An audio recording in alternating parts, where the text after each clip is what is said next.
My name is Nick, and I'm going to be the next school shooter of 2018. My goal is at least 20 people with an AR-15 and a couple tracer rounds. A gunman who carried out the deadliest high school shooting in U.S. history. Yo. Hey, how are you doing? I'm MotionMadeMar. 15 killers react to life sentences, bro.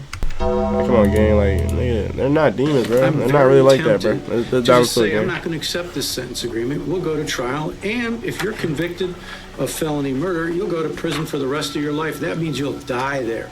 That's what I'm tempted to do.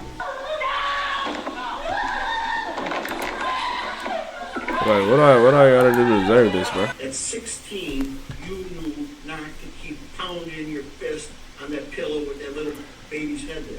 That little boy had to be terrified. I didn't mean to kill Oscar. Actually, I really didn't. I really think I did that. I didn't mean to hurt him. I told you, bro, these niggas not like that, bro. A 14-year-old Philip Chisholm. He is pure evil, and evil can never be rehabilitated. You must imprison this killer for the rest of his life. A 9th grader who's in court for murdering his 24-year-old school math teacher, Colleen Ritzert. Yo, what she did, give him an F on a test? On October 22nd, 2013. Colleen was known for her dedication to her students, and on that fateful day, she had asked Chisholm to stay after school for additional lessons. Little did she know that her kindness would lead to a horrific end. Chisholm came prepared with a knife, a change of clothes, and gloves. He followed her into a restroom where he took her life. His brutality didn't stop there. He robbed, assaulted, and abused her.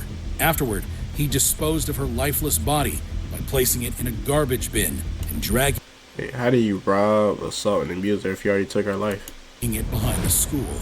In a futile attempt to cover up his crimes, Chisholm went into town and used Ritzert's credit card to buy a movie ticket. However, he was traced down and arrested by the police the next morning. He still had Colleen's blood on his hands. While the magnitude of Chisholm's I thought you had gloves. Am I tripping? lifeless body by placing it, little did she know that her kindness would lead to a horrific end. Chisholm came prepared with a knife, a change of clothes, and gloves. He followed her into a Yo, like, nigga, I did riddles before, gang. He had a glove. He had gloves. Like, gang, like, what? Philip Chisholm faced multiple charges, including murder, aggravated rape, and armed robbery. Throughout the court proceedings, What? Chisholm displayed a shocking lack of remorse, even as the victim's father read his statement. Killer knew exactly what he was doing and has never shown remorse. His demeanor and actions demonstrated a complete disregard for the gravity of his crimes and the immeasurable pain he had inflicted on Colleen Ritzert's family, even in the face of a touching tribute by Colleen's brother. Put this animal behind bars for the maximum possible sentence. Do not give this coward the opportunity to shatter another family's lives. Chisholm remained cold and unrepentant. His attorneys claimed that he was mentally unstable. That didn't work. In February 2016, The court will impose the mandatory life sentence for the murder of Colleen Ritzert. I mean, bro, I'm gonna keep it real. You gotta go out with a bang, bro. Like, you already did it, bro. You gotta go all the way, bro. You get in that jail, bro, you better turn into a demon, bro. You better go crazy, bro. Ain't lie. Because, like, bro, you got nothing else to lose, bro. You lost everything. Parole eligibility date of 25 years, the highest level our law allows.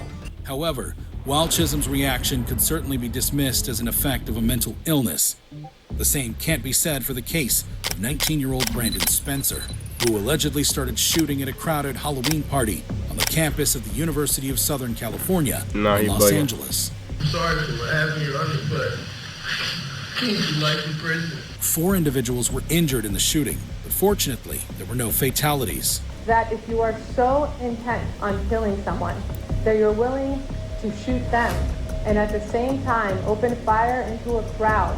Following the shooting, Spencer was detained by the Los Angeles Police Department for questioning. A couple of days later, he was charged with 4 counts of attempted murder. The prosecution argued during the trial that the shooting was the result of an ongoing feud between Spencer and a rival gang member, noting that Spencer himself was a documented and well-known gang member. I'm not a bad person, but I made mistakes. Shut your bitch ass up, nigga. Fuck.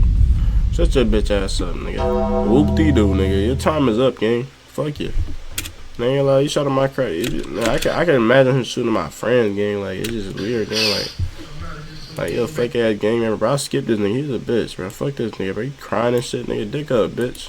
Conrad You're not Schaefer hard, gang. during their trial. This was a 15-year-old who was out semi-automatic rifle shooting up. Schaefer shocked Osceola County when he and his friends began randomly shooting at the residence, resulting in the tragic death of 17-year-old David Guerrero, who was on his way to work.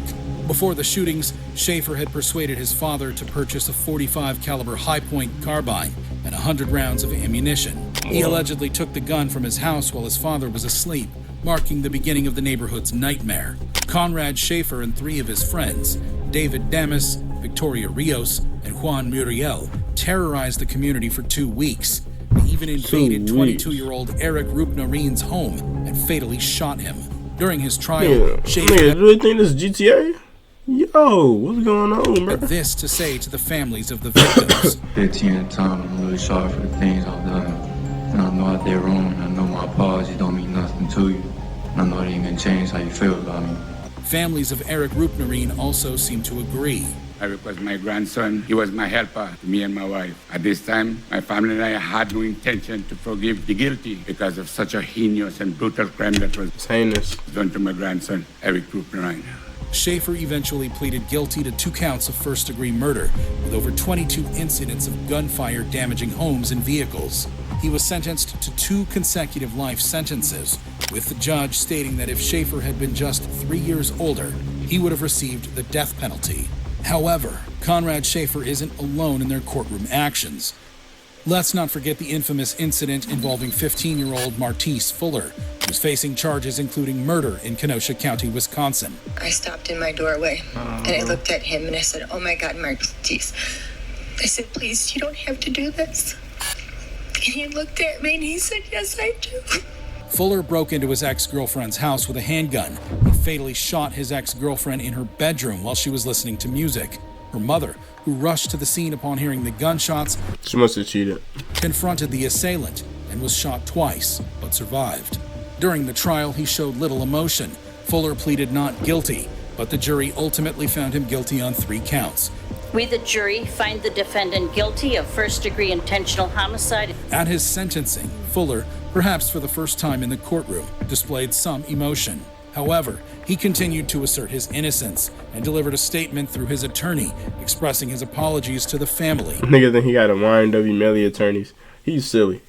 Mr. Fuller's prepared a statement, and this had to be like 2020. On his behalf. Martise writes, "Wholeheartedly, I wanted to write this giving my sincerest apologies to this family I once shared time and love with. Truthfully, I am sorry about the pain you've all suffered through this, but more importantly, the loss of my ex-girlfriend Kaylee that I loved too. So I am sorry. Despite the hatred that is against me, I still am." So I'm guessing his attorneys was like, "Bro, I ain't lie. You can't duck this life sentence, bro. You're fried. They caught you, bro, red-handed again. The only way I can really talk to you, bro, you gotta admit what you did."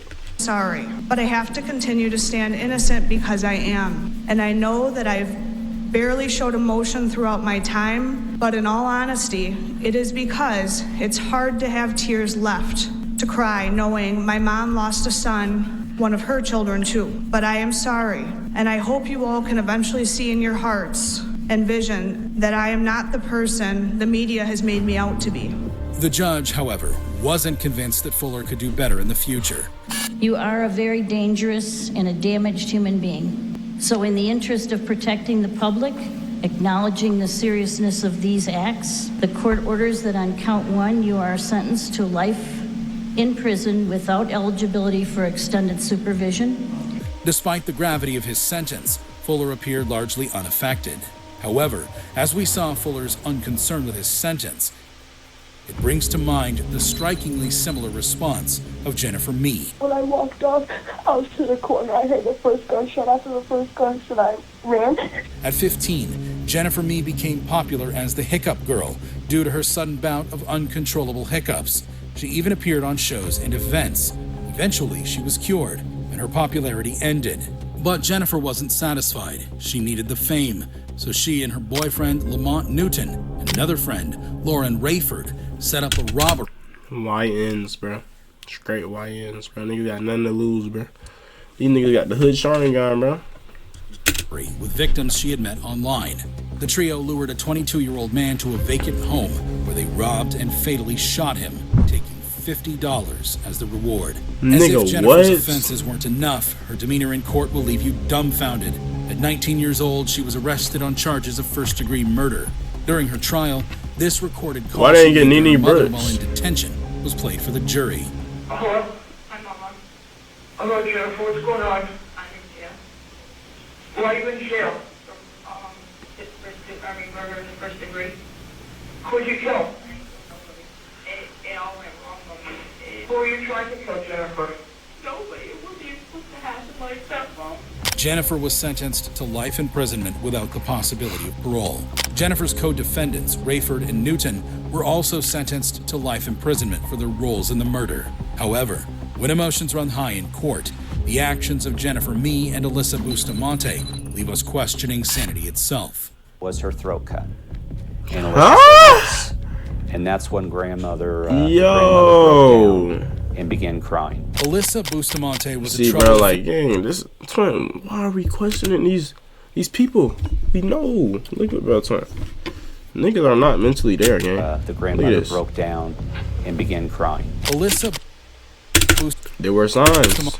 There were signs, gang. Was a troubled 15-year-old girl who lived with her grandparents and siblings in St. Martins, Missouri. On October 21st, 2009, Bustamante lured her 9-year-old neighbor, Elizabeth Olton, into the woods behind her house. She strangled, stabbed, and slit the throat of the innocent girl, then buried her in a pre-dug grave. I just wonder what it would be like. Nigga, what she do? She slined her out for a down circle chain, bro? Nah, I think that's what she did. See the life just drain out of someone. I wonder. She then went to a church dance as if nothing She's had a happened. monster, bro. If you thought Bustamante's crimes were reprehensible, brace yourself for her shocking conduct during the proceedings. The police found Olton's body 2 days later after Bustamante confessed to the murder. She was arrested and charged with first-degree murder and armed criminal action. She pleaded guilty to a reduced charge of second-degree murder in exchange for avoiding a trial and a possible life sentence without parole. At her sentencing hearing, Bustamante apologized to Olson's family and said she regretted her actions. However, the judge was not moved by her remorse and sentenced her to life in prison with the possibility of parole after 35 years. She will be eligible for release in 2054 when she... Bro, in 2054, she gonna get released, bro. Y'all be careful, gang. February, she gonna try to get that circle chain again. Let's compare the jaw-dropping reaction of Bustamante to the astonishing behavior of 19-year-old Nicholas Cruz.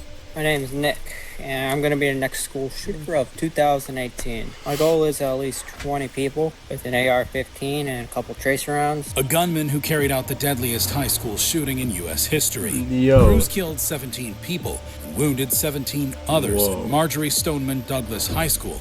Dude, this nigga think this shit Fortnite, bro. Nigga trying to drop a 17-kill game. My goal is at least... Yo, nigga said, yeah, he must have got fried, gang. They must have came out the brand new mama jokes and shit. The astonishing behavior of school, 19-year-old Nicholas Cruz. My name is Nick. He says, my name is Nick. Eat dick nigga ward. And I'm going to be the next school shooter of 2018. My goal is at least 20 people with an AR-15 trying to drop a 20 and a mile. couple He's funny. tracer rounds. A gunman who carried out the deadliest high school shooting in U.S. history.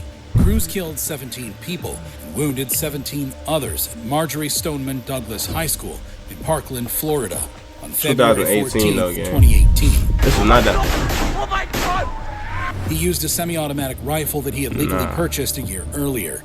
I came out and asked him, what are you going to do with the rifle? And the reply was, I go shooting with my friends on the weekends. I just want my own stuff. Despite the horrifying nature of Cruz's offenses, his actions during sentencing managed to shock everyone present.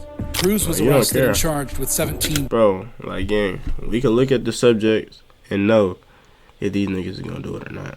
Like, that's facts. Look what he's doing, gang. He's a monster. Gang. So he's a tryhard in Fortnite, gang. He's a Fortnite player before Fortnite, gang. He dropping 17 kill games, bro. He's not playing. Counts of premeditated first-degree murder and 17 counts of attempted first-degree murder. He pleaded guilty to all the charges, admitting his responsibility for the massacre. What's going on today, bro? The demons, man. Demons? Voices. Voices and demons? Where's the voices? Where the f am I? Holy shit. What happened? Shut up. The jury could not reach a unanimous verdict on whether to recommend the death penalty for Cruz. As a result, he was automatically sentenced to life in prison without the possibility of parole for each of the 17 murders, as required by Florida law. He was also sentenced to an additional 34 life sentences for the attempted murders. 34 life At his sentences. sentencing, Cruz attempted an apology. I am very sorry for what I did, and I have to live with it every day. And that if I were to get a second chance, I will do everything in my power to try to help others. And I am doing this for you, and I do not care if you do not believe me. And I love you, and I know you don't believe me, but I have to live with this every day. Cruz showed no remorse or empathy for his actions and instead wore a red prison jumpsuit, glasses, and a mask. He even laughed at one point during the proceedings. Cruz's lack of emotion and his escape from the death penalty outraged and disappointed many of the victims' relatives who had hoped for a different outcome. However, while it was clear that Cruz didn't care about the years he was going to spend in jail, his behavior in court was very different to that of 19-year-old Keandra Cook, a high school student who used a dating app to set up a robbery scheme with her boyfriend, Kendrick Bass. Cook lured Harry Nida, a Palm Coast man, to a secluded spot in South Daytona, where Bass and others attacked him and his friend, Emmanuel Purcell, who had accompanied him. Bass shot Purcell in the chest, but luckily he survived. However, what Cook did in the courtroom was even crazier. Cook was arrested and charged with principal to carjacking with a deadly weapon and principal to aggravated battery with a deadly weapon. Guilty of all three charges, sentence you to 20 years in state. Damn. Hey, it's all fun and games until they see that jail time.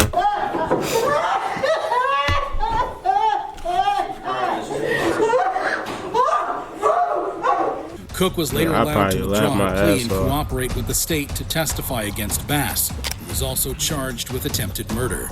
She entered a new plea deal and received a reduced sentence of 11 years in prison and 20 years of probation. You got good in you, and I think you got potential. Don't lose sight of that. She apologized to the victims and their families. I just want to say that I'm sorry for anything wrong that person had me shot, that I didn't even know you create shot.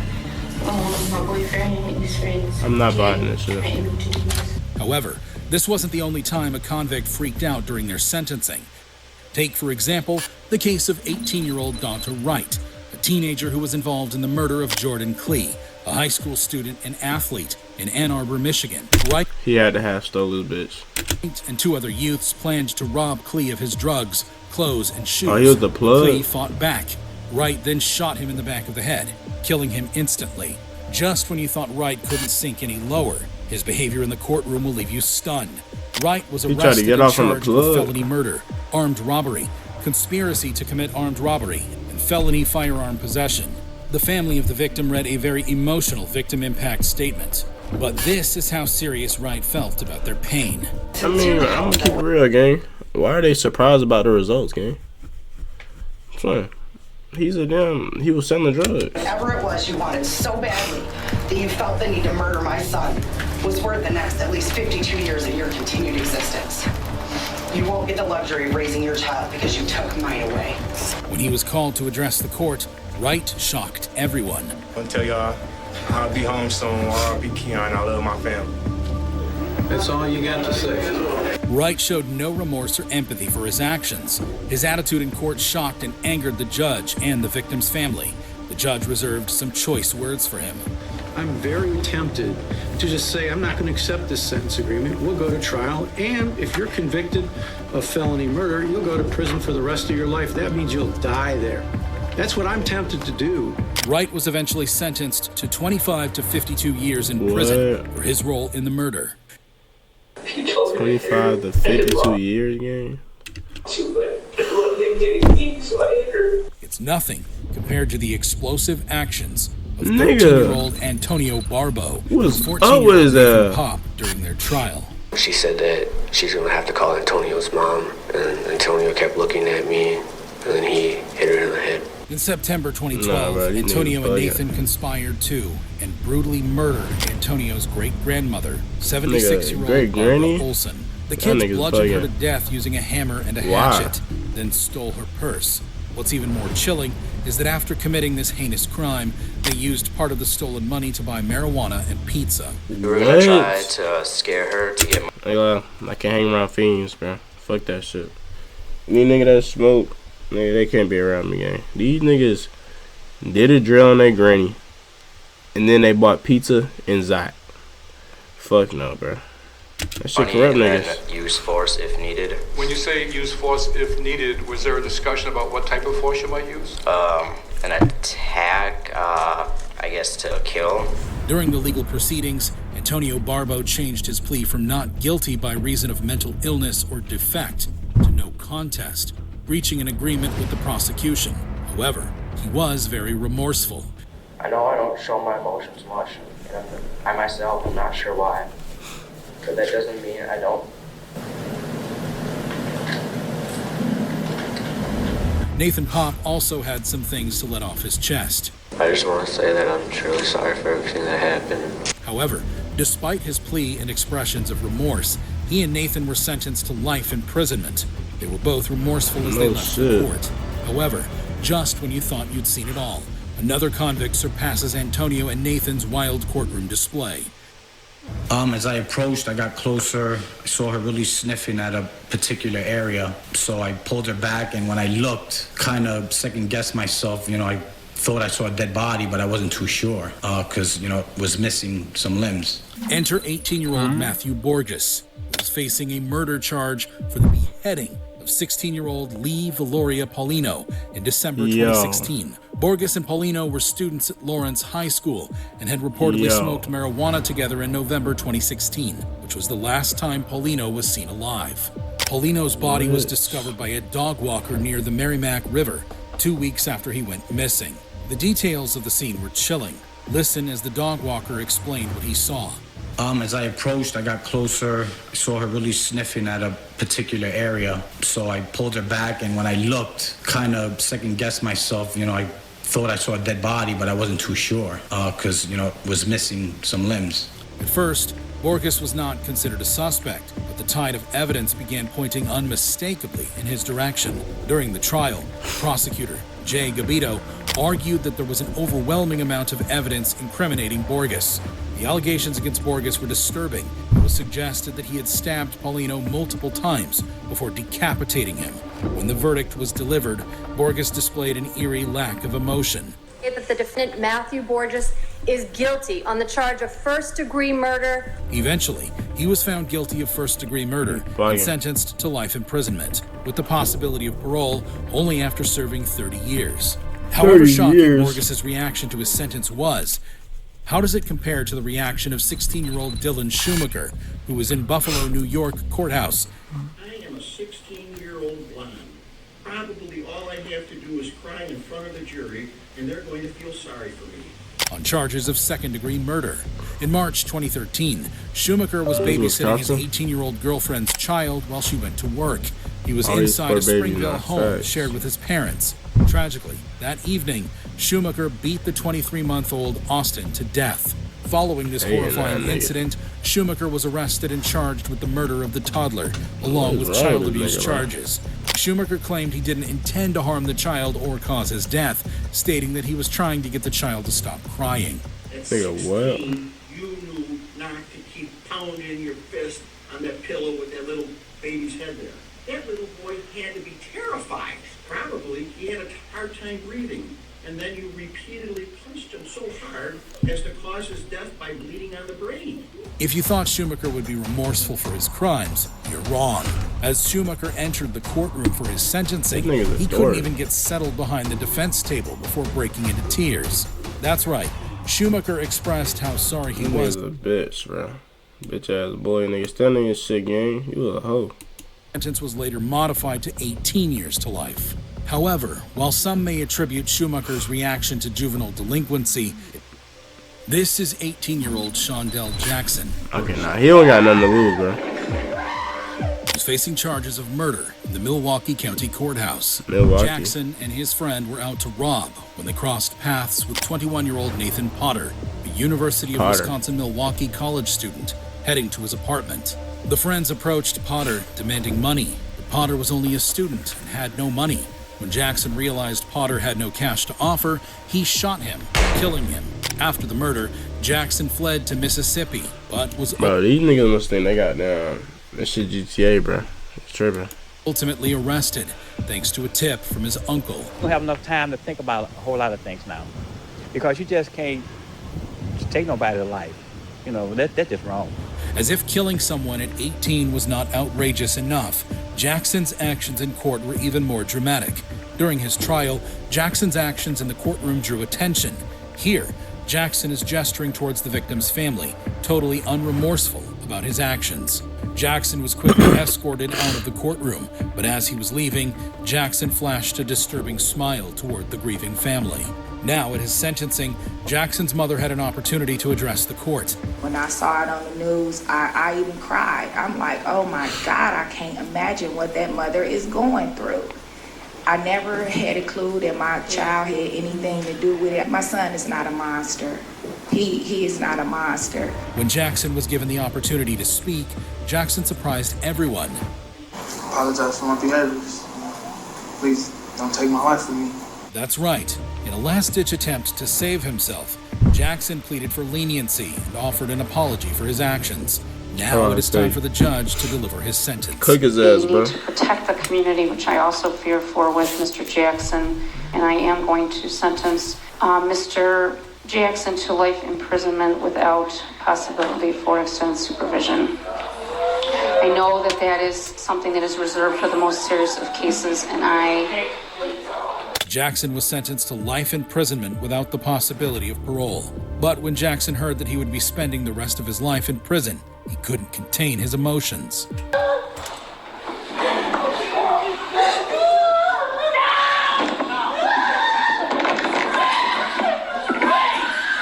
There's a valet crash out.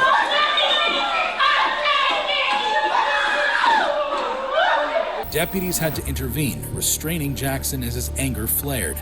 Watch again as Jackson pushed this cop over.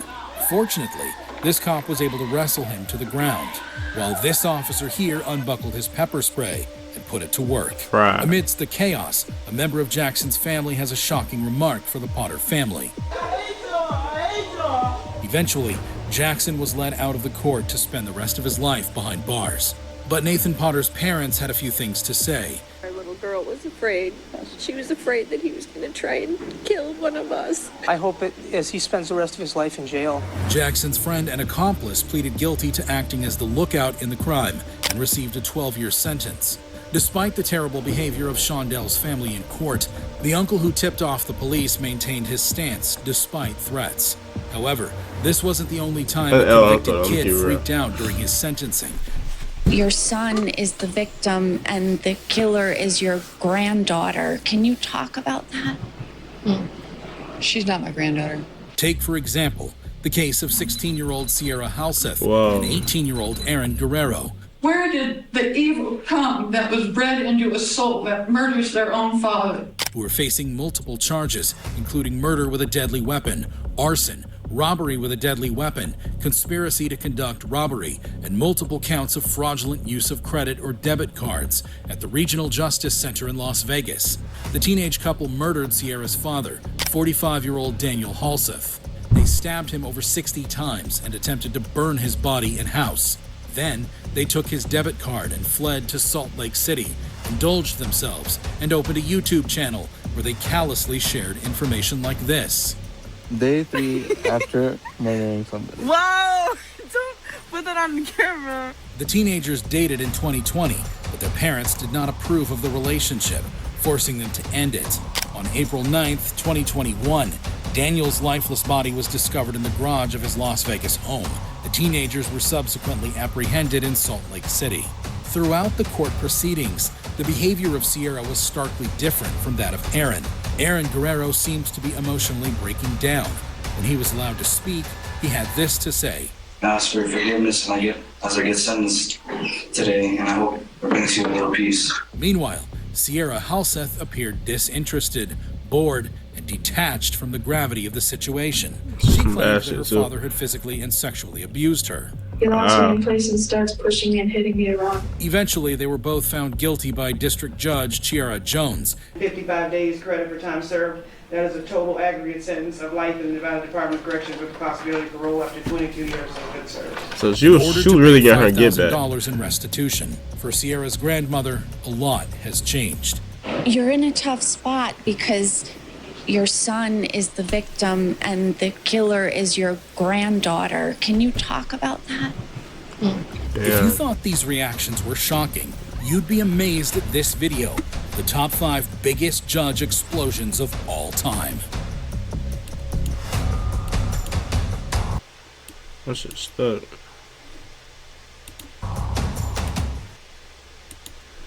Hey, look. Hope y'all boys enjoyed. Let me know, like, which one was the best reaction game. Like, what was the best one?